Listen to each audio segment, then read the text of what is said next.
ஹாய்ங்க. என்னடா இவன் இப்படி நிழல் பின்னாடி போயிட்டு இருக்கானேன்னு தானே பார்க்குறீங்க. பொண்ணு பின்னாடி போனால் தாங்க தப்பு. இப்படி மண்ணை பார்த்து போகிறதுல எந்த தப்பும் இல்லை.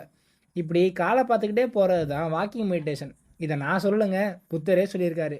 எங்கோ பிறந்தோம் இங்கே இணைந்தோம்னு எவ்வளோ க்ளோஸான ஃப்ரெண்டாக இருந்தாலும் வாழ்க்கைங்கிற கிரைண்டரில் நம்மளை சுத்தோன்னு சுற்றி கை தனியாக கால் தனியாக பிரிச்சிரும்.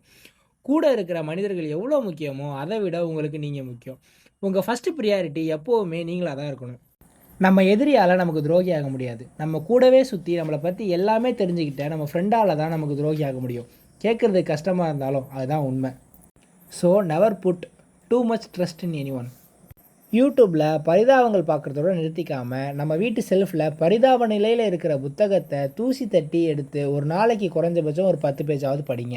என்னடா நல்லா தானே போயிட்டு இருந்தா ஏன் சிரிக்கிறான்னு தானே பார்க்குறீங்க. மனசுக்குள்ளே ஸ்நேகிதனே பாட்டு பாடி என்னையை நானே ரசிச்சுட்டு இருந்தேங்க. உடனே யார் ப்ரோ அந்த டோலி அப்படின்னு கமெண்ட் பண்ணாதீங்க. எல்லாம் ஒரு செல்ஃப் லவ் தான். த்ரிஷாவும் விஜயும் ஆடி ட்ரெண்டிங்கான பாட்டு மட்டை. கம்மி காசில் ப்ரோட்டீன் வேணா எடுங்க முட்டைன்னு சொல்லி ஒரு முட்டை தோசையை முடிச்சுட்டு இன்றைக்கி நாளை முடிச்சுக்கிறேன். என்ன ஐயாச்சாமி, இன்னைக்கு இந்த பிட்டு போதுமா?